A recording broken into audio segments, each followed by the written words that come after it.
Hello and welcome to the channel. My name is Annalisa and this is going to be my November wrap-up. I also wanted to show you my Christmas sweater for today since you can't see it very well when I'm sitting down. It's got a very cute cat on it along with snowflakes. So that's my sweater for today. Let's start with the physical books I have and then I'll move on to the rest. So first we have Front Desk by Kelly Yang. This one I have owned for quite a while and it's been on my list to read, but I have a terrible time getting around to books I own because books that have to go back to the library tend to take priority. But I finally decided to read it because Reads with Rachel was doing a book club focusing on books that her resident county book banner has been focusing on trying to get banned or otherwise focusing on in a negative way. This is a book based on a lot of the author's real life experiences. It doesn't say what decade exactly this was going on in, but it gives me 90s vibes, I think. But these are about some Chinese American immigrants who came to the US when our main character Mia was about 8 or 10. It's been a couple of years since then and her parents have really struggled finding work. I think it is either late 80s or early 90s because there was some stuff that happened in the early 80s that really frightened a lot of Chinese people and made them want to move away. A lot of government repression, I think. Mia's parents came along with a whole wave of Chinese immigrants who were moving away from China for that reason. And so eventually they are searching for work and they find someone who owns a motel and wants to hire a new manager for it. And the deal that he is giving sounds really good at first, but it turns out that he is actually a bit of a scammer and is going to try to take as much as he possibly can from them percentage wise and only pay them a pittance for not only managing the hotel but doing all of the room service, and basically every employee of the motel is Mia, her mom, or her dad. So things turn sour pretty quickly, but they have very little choice of going anywhere else because no one will hire Chinese immigrants. So in addition to dealing with anti-immigrant and anti-Chinese racism, the book also deals with anti-blackness.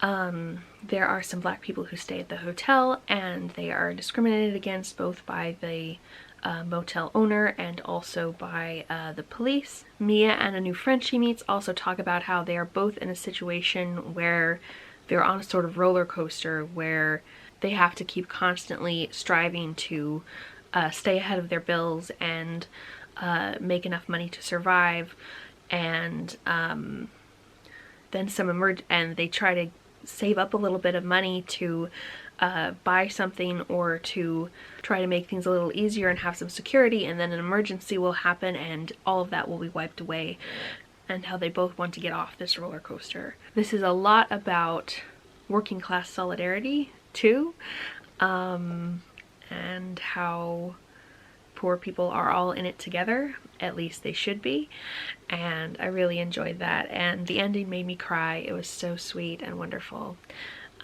so I gave it 5 stars. Then I started reading Man F This House by Brian Asman, and I was excited about it because the vibe of the title basically, but as I got into it, the vibe of the title didn't seem to really be what the book was about.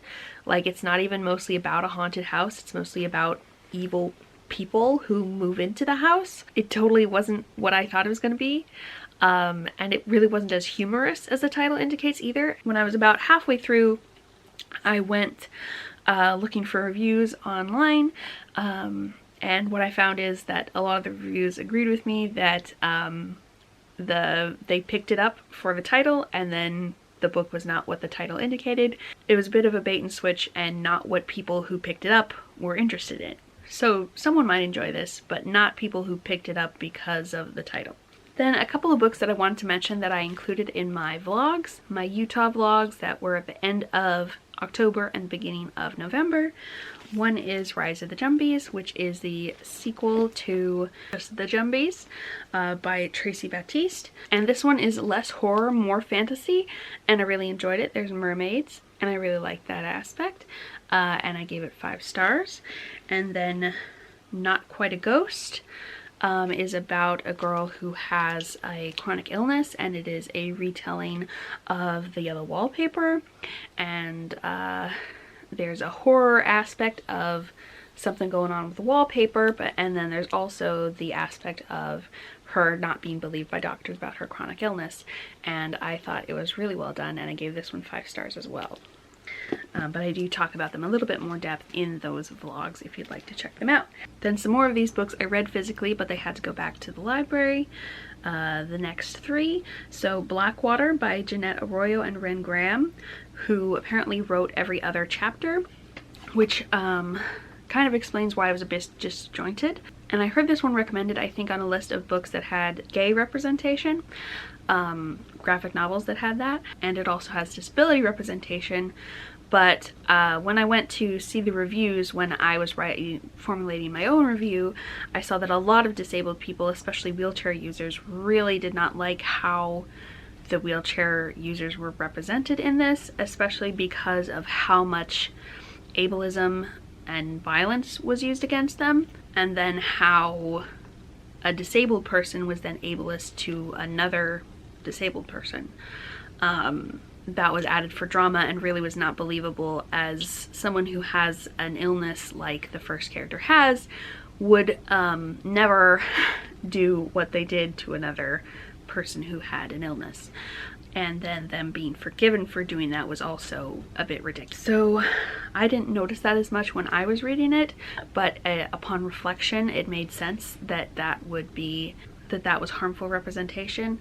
And the people who were writing those reviews talked about how people who are not disabled should not be writing disabled main characters. This is of course different than writing disabled side characters. But when I looked online, I had a very hard time finding out any information about the demographics of either of the authors. So I just want to say that we also shouldn't assume, even based on rep that we don't like, whether or not an author is disabled or not, if they have not talked about that publicly. I think I gave this a star rating on Goodreads, but I don't think that a star rating from me is particularly useful, as I am neither a wheelchair user nor a inhaler user, so I can't really speak to either of those types of representation. So I've decided not to give it a star rating, but just to let you know all those details. Then we have The Marble Queen. This one, as I was formulating a review, I also saw a lot of reviews that had complaints. And some of them I agreed with, some I didn't. People were apparently surprised by this being a romance, a romantasy, with an emphasis on the romance,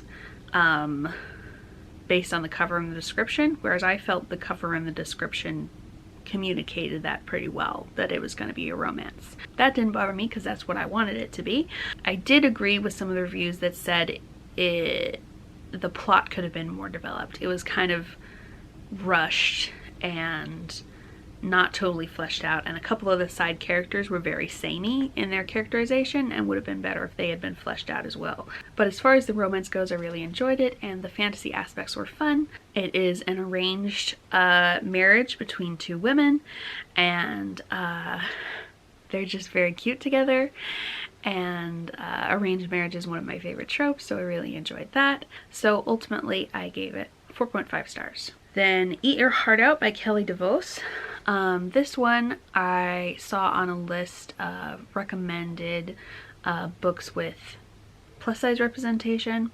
I think recommended by the Plus Size Readathon back in August, and I finally got around to reading it and I really enjoyed it. It does kind of give the vibe of more of a humorous story from the bright pink cover, but it is more of a melancholy sort of horror, I would say. It is sort of a spoof or exaggeration of a diet camp where people send their kids to try to get them to lose weight, which are horrifying. But at this camp there is a zombie outbreak. Our 5 main characters try to survive, and you're kind of warned, pretty much warned at the beginning, that a lot of them are going to die, which is not my vibe, but with the warning I was okay with it mostly.